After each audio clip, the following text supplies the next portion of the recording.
He's got another quick one for you. The last time we talked about the MAF sensor, using the spray cleaner to clean out the MAF sensors on each side.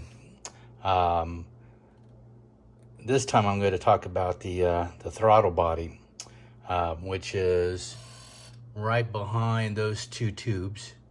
You see the connector there and the throttle body. So to get to it, simple enough. Once you remove the covers, you take a 10 millimeter. You have a couple of bolts here. Got to turn the, forgot to turn it on the remove. That one.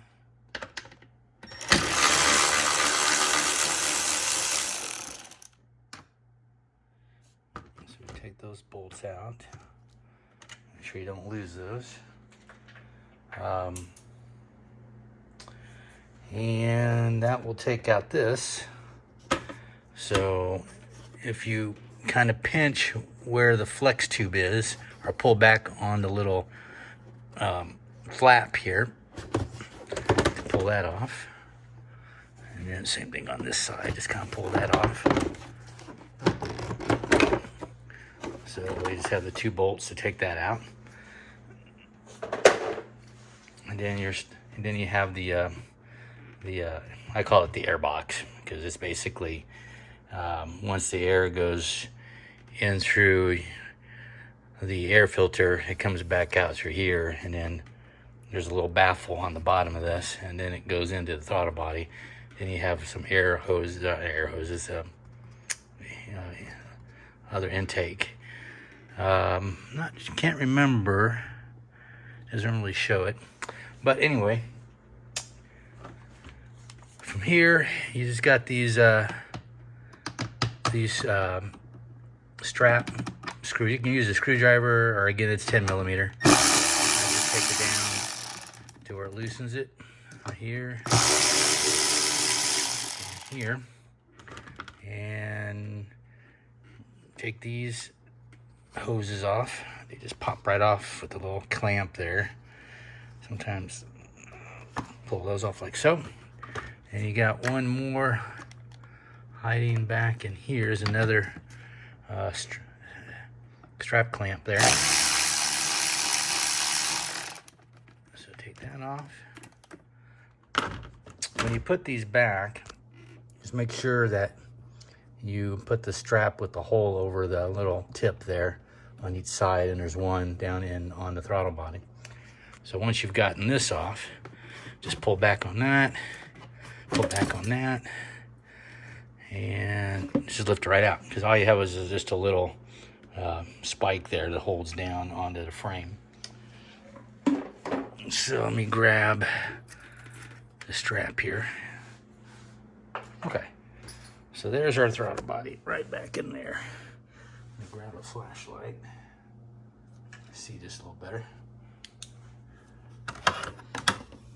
Okay, so there's the flashlight. A week ago, I sprayed some of my cleaner, which is the, again, the CRC throttle body and air intake cleaner. If you ever want to clean this guy, you're really only looking at the outer edge of the plate, and where the plate touches the sidewalls.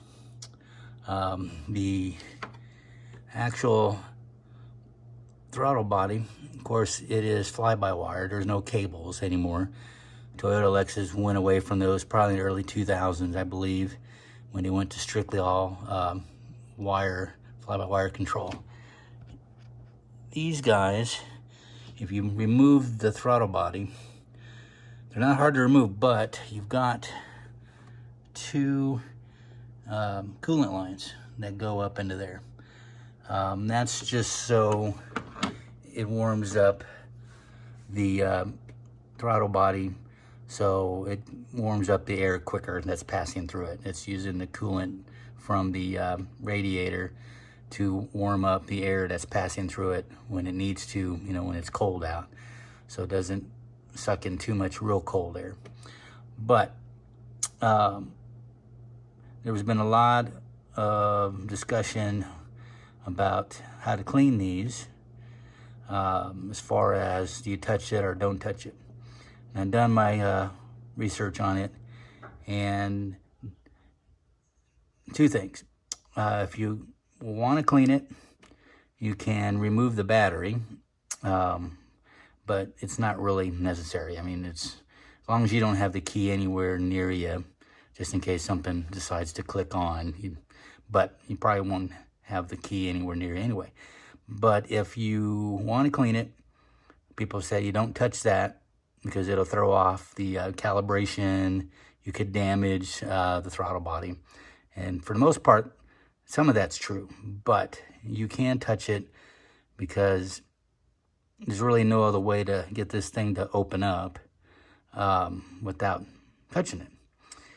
What you want to do is just, when you reach in there, just gently open it.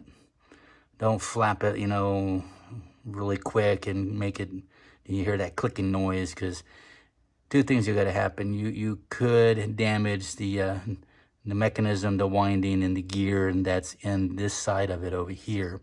If you flip it open, you know, really rough and let it slam shut, you just kind of want to gently push, hold it, gently shut it. The ECU, once you've done cleaning it, you may get a high idle after you put it back together and start it, but after a few drives, a few cycles of you driving, it'll even out. It'll relearn what it needs to be normal again. So you can do it by hand, and I'll show you that here in a minute.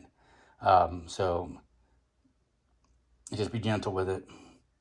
There's another way for it to kind of auto calibrate a little quicker, and that's by, once you get it done, you make sure the engine's warmed up, you turn off all the accessories you can. You want to put as little load on the engine as possible. You're going to have something running, obviously, but turn off the headlights, the radio, the AC, it's just big stuff. So you would let it warm up, put on the parking brake, put the car in drive, and they say to let it do that for 5 to 7 minutes or so. And if you have a high idle to start, by the time you get down to 5-7 minutes, you should see that idle average out back to, and this is another discussion, I think it should be right around 700 on an idle in park. But you won't get that at the very beginning. When you start the engine, it's usually like 1100, 1200, and then after a few minutes, once the engine warms up, it'll drop back down to normal. But if you want to, get it to the idle to kind of go back to normal and do it quicker, is just to do that. Make sure it's warmed up. Put the parking brake on. Put the car in drive. You might want to watch your brake pedal still, so in case the emergency brake doesn't work in your vehicle, but it should hold it while it's sitting in idle so it doesn't try to roll away. Let that do 5-7 minutes. Watch the idle. If it drops back down, turn it off. You're done. If you don't do that, then just like I said, run it a few cycles. A couple days worth of driving around, it'll go back to normal. If you wind up with a high idle still, then you probably have a vacuum leak somewhere. Maybe you didn't hook something back up right. But the only air things you're hooking up would be the the two inputs to the air box, and then your two breather tubes over here. So if you do all that, you should be fine. If you didn't have a high idle to begin with, then there's something else going on. But anyway, let me grab some gloves and stuff, and then we'll go back to cleaning. Okay, we're back. So, like I was saying before, if you're going to touch this guy, you know, it doesn't sit completely closed. There's a little bit of an air gap around it because it isn't completely straight up. It's got a little bit of an angle to it. So if you just gently press on the top, and you'll feel it have some tension, and just kind of do that, and you won't be able to see too much in there.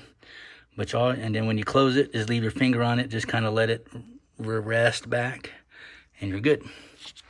So 2 things you want to do is you don't want to spray directly into it, because then that could cause you some problems when you do start it, and you might get some backfire, or you might damage the converter. You can use an old toothbrush, spray it directly on a new rag, and then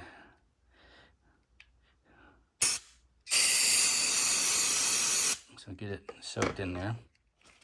So wear gloves, that way you don't have anything. So you just kind of get in there. I clean the outside. It's gonna be kind of hard for me to do this one-handed, so I'm gonna try and set this phone down. Hopefully you can still see it.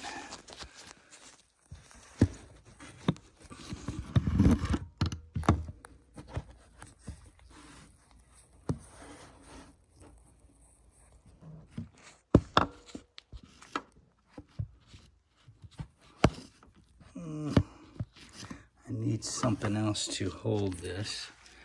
So hold on a second. Let me grab something else to prop it up with.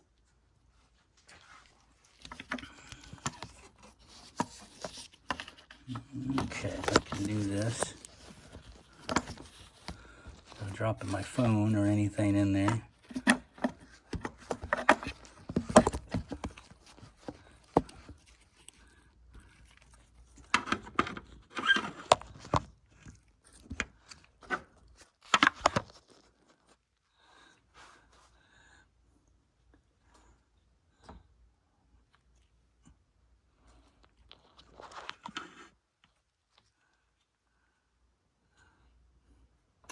I don't think we can see it.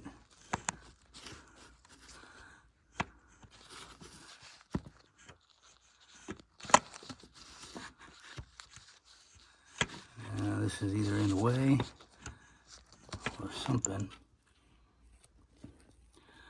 Maybe it'll sit like that. Maybe you can see it like that. So, again, spray your towel. This stuff dries pretty quick. So straight in there.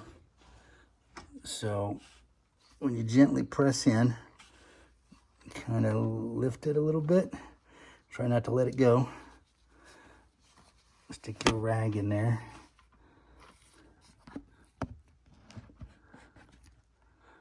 So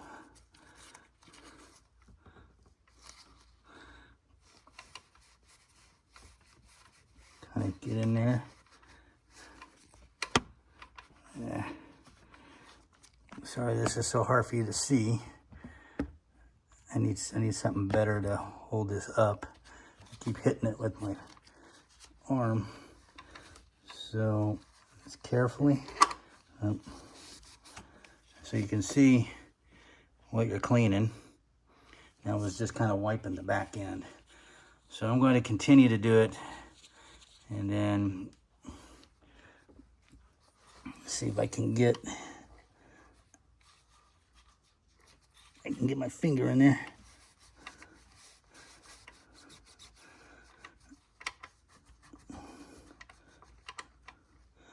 So just gonna be really careful that you don't,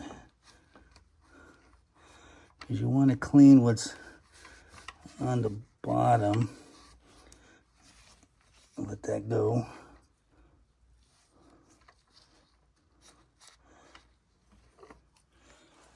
And then spray another section.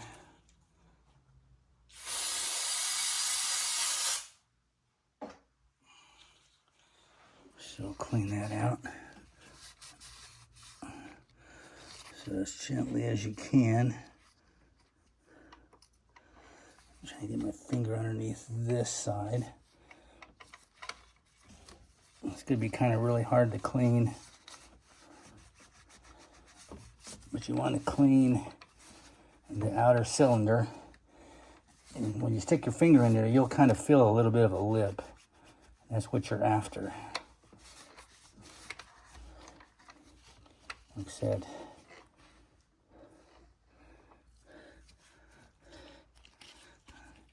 I didn't have a whole lot in there. So just continue to clean. Spend a few minutes. I said just kind of be gentle. Clean around the edge.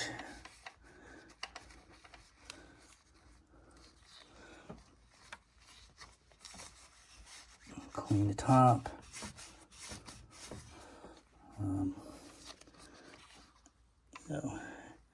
Because they're wide open.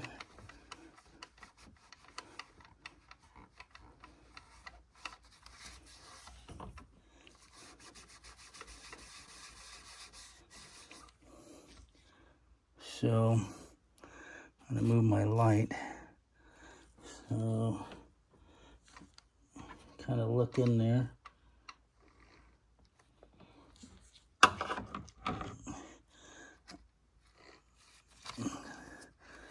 I think that's about as good as I can get it. And so it wasn't real dirty to begin with. But like I said, you want to keep that airway around it clear because it knows when it does its,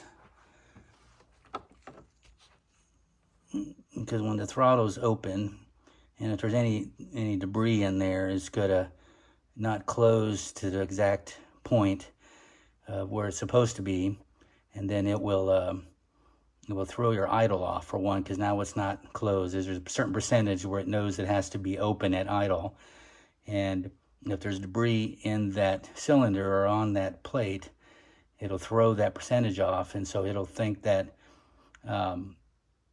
it's closed where it should be, but it's not, because it ran into some debris that is just kind of sticking it and keeping it open a little bit. So how often you do this is up to you. I mean, you could probably do it once a year and just be fine. You buy that can, you'll probably have it for the rest of your life. But just wanted to kind of show you and talk about the throttle body.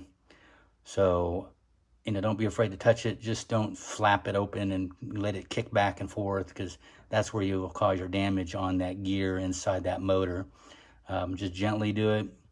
You can use a toothbrush if you need to. I didn't use one. I didn't use mine. Didn't really need it, but that's pretty much it. I mean, like I said, it wasn't that bad. My idle really was really pretty good. I just wanted to do a video on it. So hopefully all this made sense. Sorry the angle wasn't good, but it's kind of hard to do it with my phone. I'll have to get some better recording stuff as I go. But anyway, I appreciate all of you watching. Hey, I hit over 200 viewers, subscribers. That's a lot more than I ever thought I would ever get. But yeah, I appreciate every one of you. If you have any questions about anything, and I can help you out. And thanks again for watching, and we'll see you next time.